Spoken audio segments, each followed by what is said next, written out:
élèves de 3e année collège, bonjour. Je vous retrouve pour une deuxième séance de la première semaine de la séquence 3. Rédiger le début d'un récit ou d'une nouvelle. Lors de cette séance, on va faire une activité de langue dans laquelle on va essayer d'identifier les verbes conjugués à l'imparfait et au passé simple, maîtriser la conjugaison des temps de l'imparfait et ceux conjugués au passé simple, comprendre aussi les emplois des deux temps du récit et savoir les utiliser correctement dans un texte narratif. Le support choisi pour travailler le cours, c'est un texte extrait de 3e mensonge. On commence. Commençons par une observation et découverte du support. Voici un texte. Observez-le bien. Première remarque. Le texte est incomplet. Nous avons des mots qui manquent. C'est un texte à trous. Mais avant chaque espace, nous avons des verbes entre parenthèses. Revenons un peu sur le verbe. Je fais une petite lecture du verbe. Le soleil, le vent, la nuit, les étoiles, les nuages, la pluie, la neige, tout être merveille. Nous n'avoir peur de rien, ni des ombres, ni des histoires, que les adultes se racontaient, des histoires de guerre. Nous avoir 4 ans, un soir, père arrivé habillé en uniforme, il suspendre son manteau et sa ceinture au porte-manteau. Près de la porte du salon, à la ceinture, était suspendu un revolver, d'après Agatha Christophe, le 3e mensonge. Après une première lecture du texte, on remarque que notre texte est narratif ou bien qu'on appellerait un récit.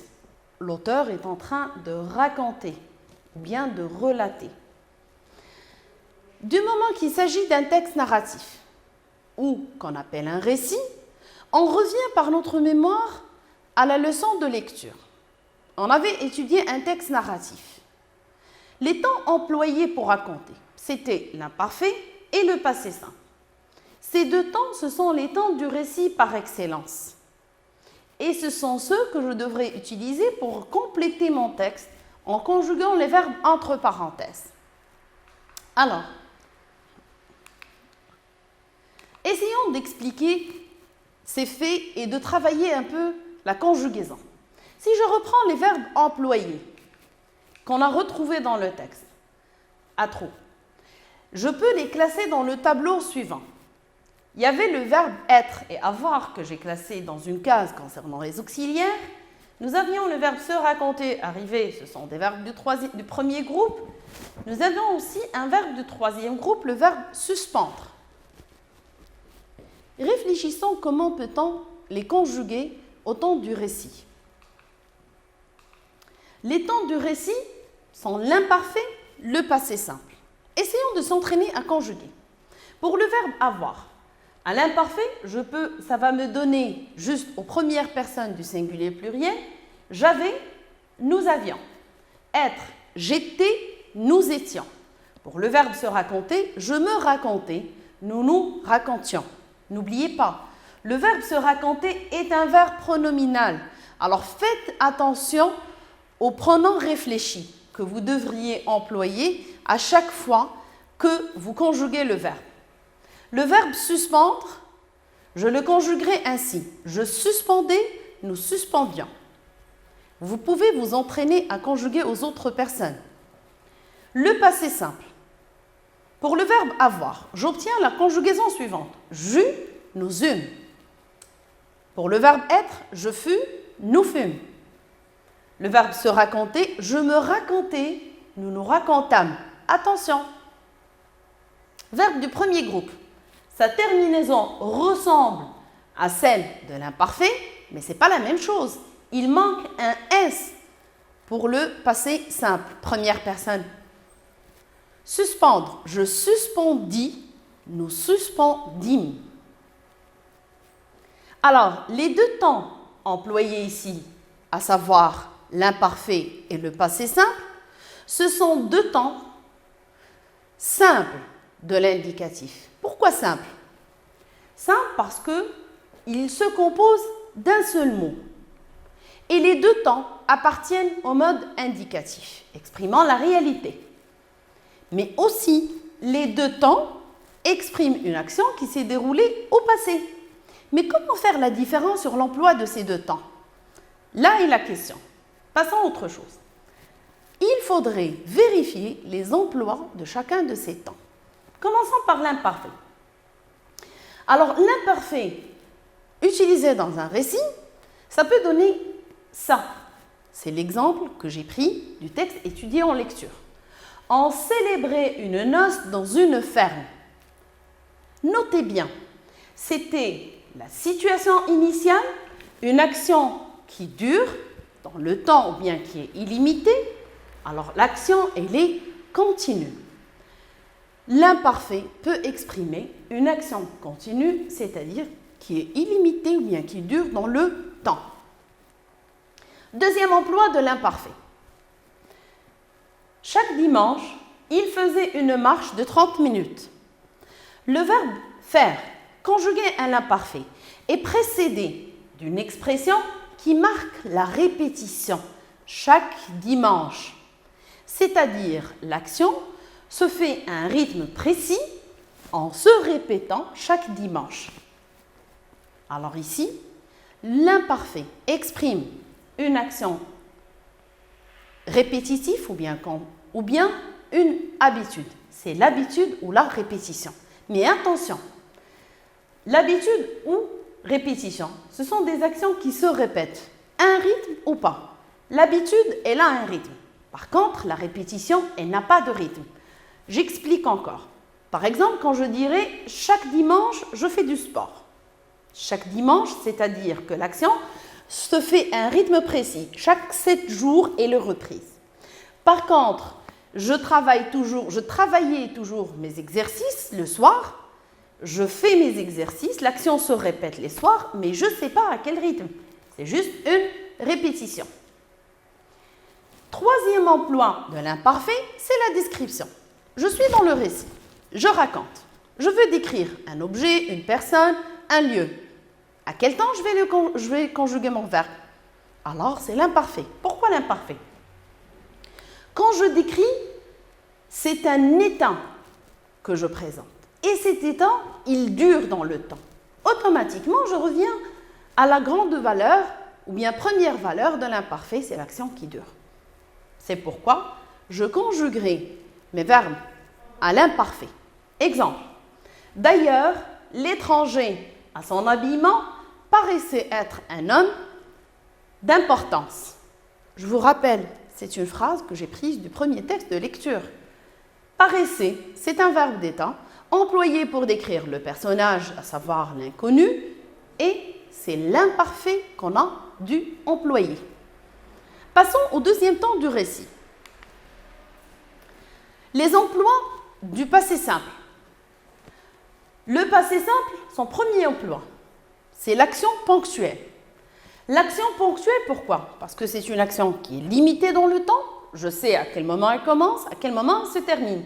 Exemple, il conduisit son cheval. Une action soudaine. Action qui se produit de manière subite. Exemple, tout d'un coup, parut un homme à cheval. L'action, elle est brève, elle est soudaine, alors elle est limitée dans le temps, c'est l'emploi du passé simple. Ensuite, un troisième emploi. Je commencerai par l'exemple. L'inconnu sauta lestement à terre, salua les convives de la main et conduisit son cheval. Dans une seule phrase, j'ai employé 3 actions, 3 verbes, et les 3 verbes se succèdent ou bien se suivent, c'est-à-dire les actions se produisent l'une après l'autre. Ce sont des actions qui sont brèves, qui se succèdent et qui rendent le récit rapide. Alors, emploi du passé simple. On parlerait de succession d'actions. Notez bien, j'ai mis action avec S. Pourquoi? Parce que dans la succession d'actions, j'ai besoin de plusieurs verbes automatiquement qui exprimeraient plusieurs actions. Une autre récapitulation, l'imparfait et le passé simple sont des temps employés pour raconter au passé. Mais ils sont employés différemment. Chacun, selon leurs emplois, chacun s'utilise pour répondre à ces emplois et valeurs présentés ici. Si on revient au texte, pour le compléter, j'ai repris les phrases, les verbes entre parenthèses à l'infinitif. Je pourrais revenir vers le texte pour vous montrer. On revient à notre texte de départ. On va essayer de le compléter en conjuguant les verbes à la lumière des explications qu'on avait apportées. On revient vers le texte. Le soleil, le vent, la nuit, les étoiles, les nuages, la pluie, la neige, tout, le verbe être, merveille. Alors ici, le verbe être, c'est un verbe d'état. Alors du moment qu'on est en train de présenter le vent, la pluie, les étoiles, alors on est en train de décrire. C'est pourquoi il faudrait employer l'imparfait. Nous, alors pour la conjugaison de l'imparfait, tout était merveille. Je vais revenir par la suite sur la manière de conjuguer correctement. Vous verrez. Nous, n'avoir peur de rien. Nous, avoir peur de rien. L'action, elle dure. Elle décrit les sentiments. Nous n'avions peur de rien. Parce que je suis obligée d'employer l'imparfait. C'est un état aussi qui dure. Ni des ombres, ni des histoires que les adultes se racontaient des histoires de guerre. Alors, l'action de se raconter, c'est une action qui se répète. Alors, automatiquement, on est sur la répétition, emploi de l'imparfait. On obtient que les adultes se racontaient des histoires de guerre. Nous, avoir 4 ans. Pour avoir 4 ans, ça décrit l'état de la personne, ou bien des personnes. Ça durerait 12 mois. Alors l'action, elle est illimitée. Dans le temps, c'est l'emploi de l'imparfait. Nous avions 4 ans. Un soir, un paragraphe qui commence par une indication de temps, un moment subit. Père. Alors, temps à employer, c'est le passé simple, élément perturbateur. Un soir, Père arriva, habillé en uniforme. Il suspendre. L'action, elle est brève. Il suspendit son manteau et sa ceinture au porte-manteau. Près de la porte du salon, à la ceinture était suspendu un revolver. Alors, on obtiendrait les conjugaisons suivantes. Voilà comment on conjuguerait les verbes du texte. Pour être, du moment qu'il fait la description, était. Pour avoir, du moment que c'est aussi une description des sentiments, avions. Pour se raconter, action répétitive, se raconter. Pour avoir, c'est une action continue, avions. Pour arriver, action soudaine, subite, arriva. Suspendre, action ponctuelle, limitée dans le temps, suspendit. Revenons un peu sur la conjugaison pour faire la différence entre les deux temps. Si vous voyez bien, pour les terminaisons de l'imparfait, ce sont toujours les mêmes terminaisons que vous utiliserez pour tous les verbes de la langue française. AIS, AIS, AIT, IONS, IEZ, AIENT. Par contre, pour le passé simple, ça va devenir un peu différent. Pour le passé simple, avoir et être, ils ont une forme assez spéciale. J'eus, tu eus, pour le verbe avoir, il eut, nous eûmes, vous eûtes, ils eurent. Pour le verbe être, je fus, tu fus, il fut, nous fûmes, vous fûtes, ils furent. Par contre, pour les verbes du premier groupe, ils font la conjugaison de passé simple en formant des terminaisons avec la voyelle A. Je racontais à I, tu racontas à S, il raconta à. Nous racontâmes. Assez spécial pour la première et deuxième personne du pluriel, nous racontâmes, vous vous racontâtes. Et un accent circonflexe qu'il faudrait impérativement ajouter à la voyelle. Le verbe suspendre, c'est un verbe de troisième groupe. Quand vous le conjuguerez, vous obtiendrez je suspendis, tu suspendis, il suspendit, nous suspendîmes, vous suspendîtes, ils suspendirent. Mais attention, certains verbes du troisième groupe pourraient former leur conjugaison soit avec la voyelle U, soit avec la voyelle A, à l'exemple du verbe aller, verbe d'exception du troisième groupe. J'allais, AI, tu allas, AS, il alla, A. Nous allâmes, vous allâtes, ils allèrent. Il faudrait penser à revenir sur les livres de conjugaison pour l'apprendre et la maîtriser.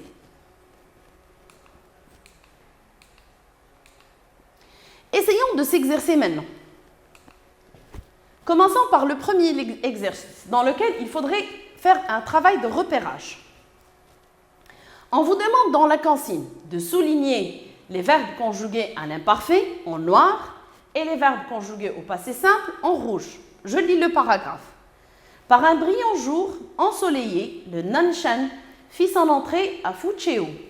La brise favorable, chassée par devant, lui s'affumait. Son arrivée fut immédiatement remarquée à terre et les marins du port se disaient « Mais regardez donc ce vapeur, qu'est-ce que c'est ?» J. Conrad, Tiffan, traduction de A.J. Gallimard, 1985. Essayons de chercher les verbes à l'imparfait. Par un brillant jour ensoleillé, le Nanshan fit son entrée à Fucheu. Le premier verbe, il est conjugué au passé simple. Fit, c'est le verbe faire. La brise favorable, chasser, c'est l'imparfait. Désolée.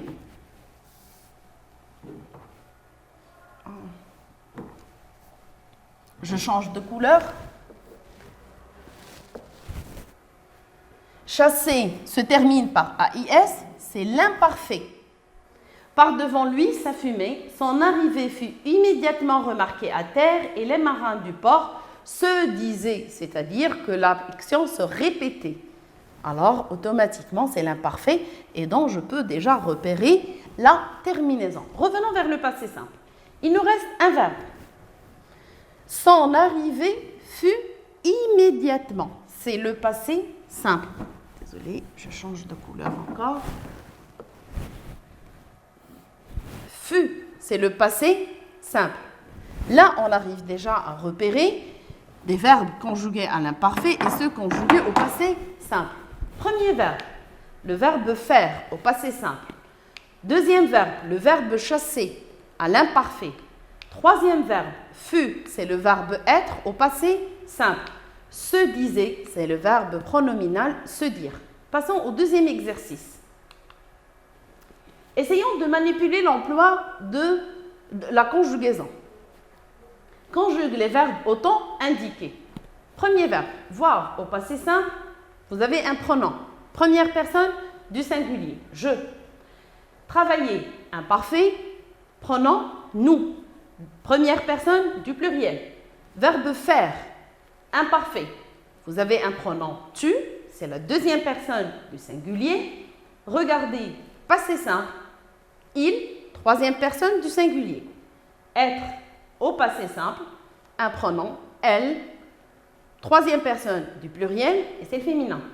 Avoir, imparfait, vous, c'est la deuxième personne du pluriel. Essayons d'y aller.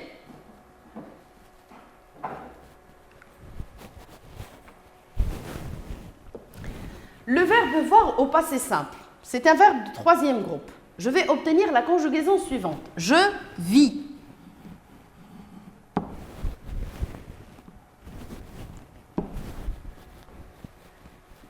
Le verbe voir se conjuguerait avec la voyelle I. Je vis, tu vis, il vit. Nous vîmes, vous vîtes, ils virent. Le verbe travailler à l'imparfait. Nous travaillons.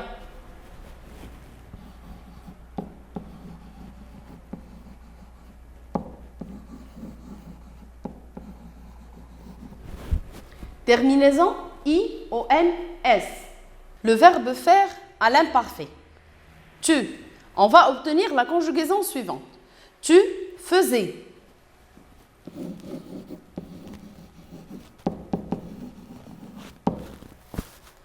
Le verbe regarder au passé simple. N'oubliez pas, le verbe se termine par ER. Alors je reviendrai sur les terminaisons qu'on avait déjà indiquées et j'écrirai il regarda.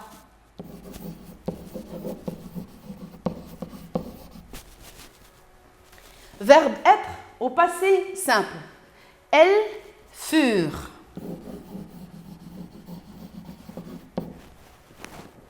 Verbe avoir à l'imparfait. Vous aviez. C'est facile à faire. Il faudrait juste s'entraîner un peu sur la conjugaison. Poursuivons.